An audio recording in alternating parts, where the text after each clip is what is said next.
Hi, welcome to Ammu's semi kitchen. അപ്പോൾ ഇന്ന് ഞാൻ ചെയ്യാനായിട്ട് പോകുന്നത് മുട്ട ബജിയുടെ ഒരു റെസിപ്പിയാണ്. അപ്പോൾ നമുക്ക് ഈ മുട്ട ബജി എങ്ങനെ ചെയ്യാമെന്ന് നോക്കാം. അപ്പോൾ മുട്ട ബജി ചെയ്യാൻ ആവശ്യമുള്ള ഇൻഗ്രീഡിയൻസ് എന്തൊക്കെയാണെന്ന് നോക്കാം. അതിന് ഞാൻ 4 മുട്ട ഒന്ന് പുഴുങ്ങി എടുത്ത് വെച്ചിട്ടുണ്ട്. 1/2 കപ്പ് കടലമാവാണ്. 1/2 കപ്പ് ഞാൻ അങ്ങനെ മെഷർമെൻറ്റിൽ 1/2 കപ്പാണ് ഞാൻ എടുത്തത്. 1 ടീസ്പൂണോളം മുളക് പൊടി എടുത്തിട്ടുണ്ട്. കാശ്മീരി മുളക് പൊടിയാണ്. പിന്നെ ആവശ്യത്തിന് ഉപ്പും വേണം. പിന്നെ നമുക്കൊരു 1/4 ടീസ്പൂണ് കായപ്പൊടിയും വേണം. അതുപോലെ തന്നെ 1/4 ടീസ്പൂണ് ബേക്കിംഗ് സോഡയും വേണം. 1 ടേബിൾ സ്പൂണ് അരിപ്പൊടിയും വേണം. ആവശ്യത്തിന് വെള്ളവും വേണം. പിന്നെ ഡീപ് ഫ്രൈ ചെയ്യാനായിട്ടുള്ള എണ്ണ. അപ്പോൾ നമുക്ക് ഇത്രയും ഇൻഗ്രീഡിയൻസ് വെച്ചിട്ട് എങ്ങനെ ഈ മുട്ട ബജി ചെയ്തെടുക്കാൻ നോക്കാം. അപ്പോൾ ഞാനൊരു ബൗൾ എടുത്ത് വെച്ചിട്ടുണ്ട്. ഇനി നമുക്ക് ഇതിലോട്ട് ഈ 1/2 കപ്പ് കടലമാവ് ഇതിലേക്ക് ചേർക്കാം. 1 ടേബിൾ സ്പൂണ് അരിപ്പൊടിയാണ്.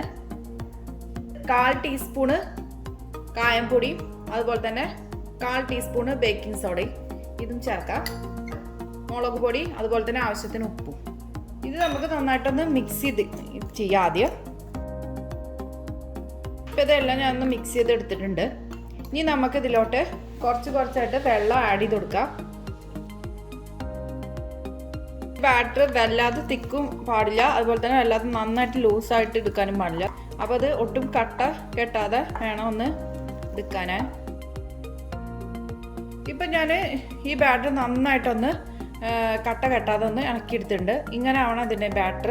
വല്ലാതെ ലൂസാവാനും പാടില്ല, വല്ലാതെ ടൈറ്റ് ആവാൻ പാടില്ല.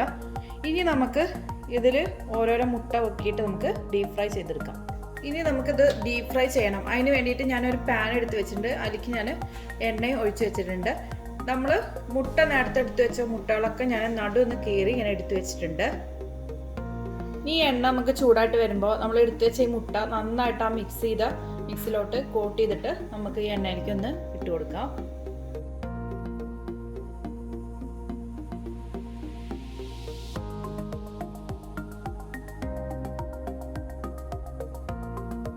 അര കപ്പ് കടലമാവ് ഞാൻ എടുത്തത് 3.5 മുട്ടയ്ക്ക് ഞാൻ എടുത്തത് വളരെ കറക്റ്റായിരുന്നു. നിങ്ങൾക്ക് ഞാൻ അധികം ഇത് അളവ് ചെയ്യണമെന്നുണ്ടെങ്കിൽ ഈ 1/2 കപ്പ് എന്നുള്ളത് 1 കപ്പാക്കിയിട്ട് നമ്മൾ ചെയ്താൽ മതി. ഈ കടലമാവൊക്കെ എടുക്കുന്നത് ഈ അളവിലേക്ക് ഒരു 7 എണ്ണമാണ് കിട്ടിയത്. അപ്പോൾ ഇത് ഫുള്ളായിട്ട് നമ്മൾ ഇത് വറുത്തെടുത്ത് കഴിഞ്ഞു. ഇനി നമുക്കിത് സർവിംഗ് പ്ലേറ്റിലോട്ട് മാറ്റാം. അപ്പോൾ ഈസി ആയിട്ടുള്ള മുട്ട ബജി റെഡി ആയിട്ടുണ്ട്. അപ്പോൾ നിങ്ങൾക്ക് എൻ്റെ ഈ വീഡിയോ ഇഷ്ടപ്പെടുകയാണെങ്കിൽ തീർച്ചയായിട്ടും ഷെയറും ലൈക്കും കമൻറ്റും ഒന്നും ചെയ്യാൻ മറക്കരുത്. അതുപോലെ തന്നെ ആദ്യമായിട്ടാണ് എൻ്റെ ചാനൽ കാണുന്നതെങ്കിൽ സബ്സ്ക്രൈബ് ചെയ്യാനും മറക്കരുത്.